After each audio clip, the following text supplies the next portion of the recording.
नमस्कार फ्रेंड्स, तुलसी एजुकेशन में आप सभी का स्वागत है। फ्रेंड्स, आज से हम एक नई सीरीज़ की शुरुआत कर रहे हैं जिसमें हम कवर करेंगे टेंसेस, पार्ट ऑफ स्पीच।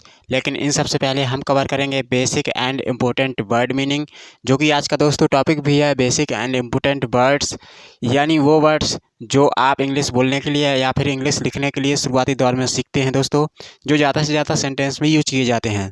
तो प्लीज़ वीडियो को लाइक करें और अगर चैनल में नए हैं तो चैनल को सब्सक्राइब जरूर कर लें इसी प्रकार का वीडियो देखने के लिए।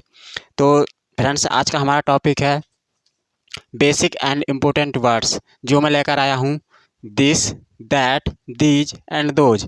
दोस्तों, इनको बोलते हैं डेमोन्स्ट्रेटिव वर्ड। डेमोन्स्ट्रेट का मतलब होता है टू शो समथिंग, यानी किसी चीज़ को दिखाना दोस्तों, डेमोन्स्ट्रेट कहलाता है। ठीक है, जैसे दे शो और point two people and things, यानी किसी व्यक्ति या वस्तु को दिखाना, चाहे हम इशारे से दिखाएं या फिर हाथ में लेकर दिखाएं। तो दोस्तों, आपको इनको कंफ्यूज नहीं होना है। तो चलिए इनकी फिनेंसिएशन देख लेते हैं। पहला है THIS, इसको फिनांस करते हैं दिस और इसका मीनिंग होता है यह।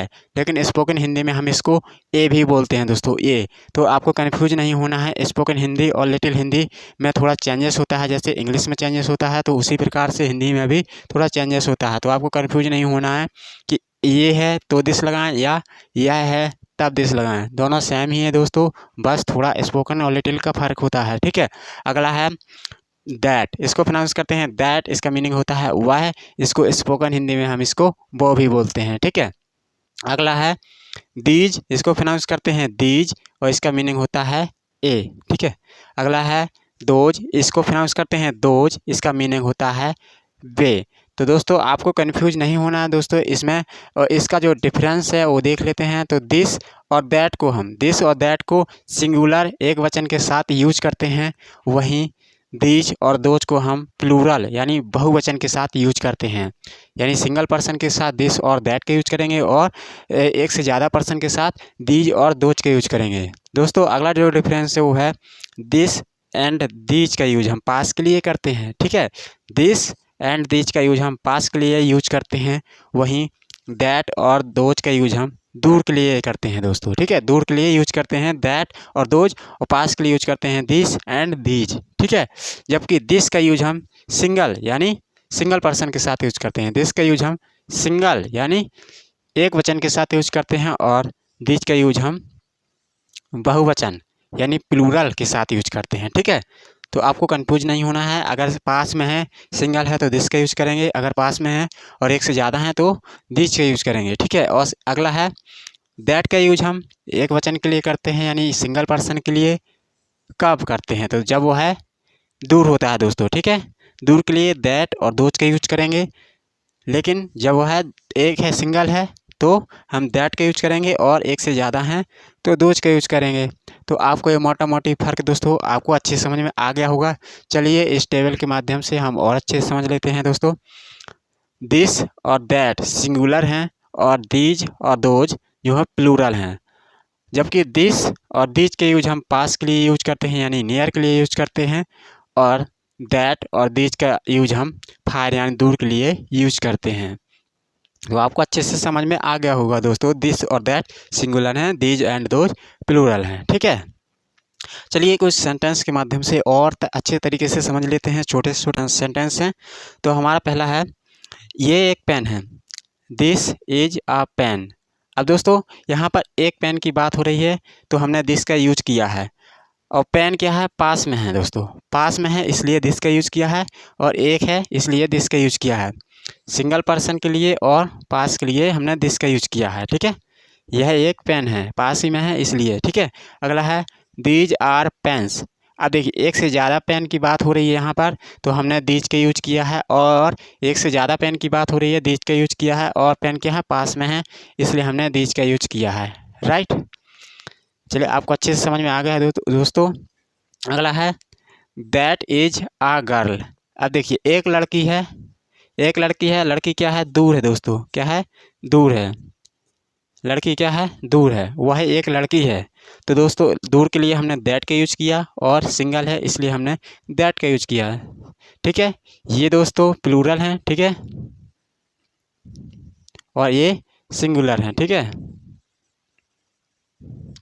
आपको अच्छे से समझ में आ गया होगा दोस्तों।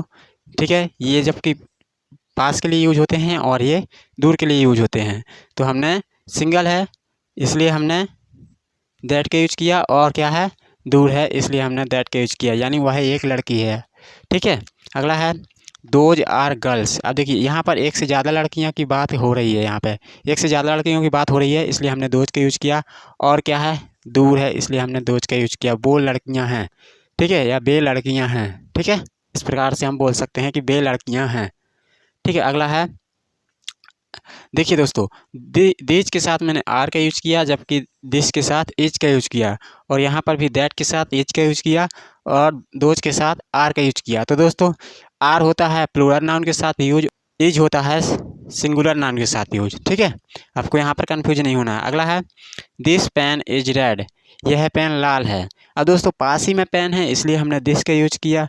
अब देखिए आप लोग यहाँ कन्फ्यूज नहीं होना है कि मैंने दिस के बाद तुरंत नाउन का यूज किया है।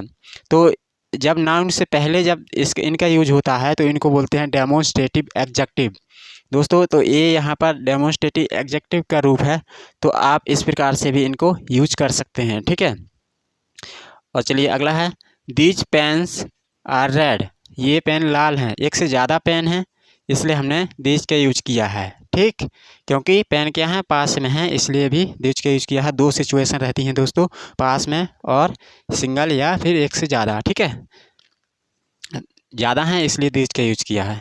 अगला है I like this, I like this. अब इसके बाद किसी नाउन का यूज नहीं हुआ है दोस्तों, तो ऐसे भी इनका यूज करते हैं। ठीक है, ये जब यूज करते हैं जब जैसे किसी अगले बंदे को उस चीज़ के बारे में पता हो या फिर उस बारे में बात चल रही हो, तो हम डायरेक्ट ही बोल देते हैं उसको आई लाइक दिस, मुझे यह पसंद है। ठीक है, अगला है आई लाइक दीज। अब देखिए एक से ज़्यादा हैं, एक से ज़्यादा हैं लेकिन उसको पता है कि किस बारे में यह बोल रहा है। ठीक है, जैसे आप हैं, आप कोई मतलब जैसे मैं ही बोलूँ क्या आपको आम पसंद है, तो आप बोलेंगे आई लाइक दीज, मुझे आम बहुत पसंद है। ठीक है, या आम पसंद है, तो आप इस प्रकार से इनका यूज करके बोल सकते हैं। ठीक है दोस्तों, तो आपको यह समझ में आ गया होगा दोस्तों। इस सिचुएशन में भी आप इनका यूज कर सकते हैं। वेयर यू इंट्रोड्यूस समवन, आप किसी का इंट्रोड्यूस कराएं, जैसे किसी पार्टी में गए, आपने अपने फ्रेंड का परिचय किसी से कराना है, तो आपको इस प्रकार से इसका यूज करके अपने फ्रेंड का परिचय करा सकते हैं। तो आप बोलेंगे this is my friend Rohan, अगर वह पास में है तो आप दिस का यूज करेंगे। अगर वह आपको इशारे से बताना है तो आप यहाँ पर दैट का यूज करेंगे, that is my friend Rohan. ठीक है, अगर एक से ज़्यादा मित्र हैं तो आप इस प्रकार से बोल सकते हैं these are my friends Rohan and Meera. ठीक है, अगर दूर हैं आप इशारे से बताना चाहते हैं लेकिन एक से ज़्यादा मित्र हैं तो आप किसका यूज करेंगे, दोज का, those are my friend Rohan and Meera. ठीक है, आप इस प्रकार से नहीं बोलेंगे कि this are friends Rohan and Meera, इस प्रकार से गलत हो जाएगा दोस्तों। या तो फिर आप इस प्रकार से बोलें this is my friend Rohan and this is my friend Meera.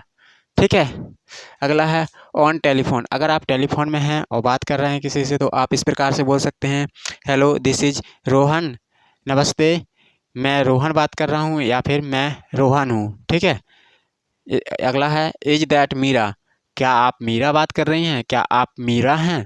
तो दोस्तों आई होप यह आपको अच्छे से समझ में आ गया होगा फ्रेंड्स। तो मिलते हैं नेक्स्ट वीडियो में। अगर वीडियो अच्छा लगे तो लाइक ज़रूर कर दें और अपने दोस्तों को शेयर कर दें। इसी प्रकार का वीडियो देखने के लिए हमारे चैनल को सब्सक्राइब जरूर कर लें।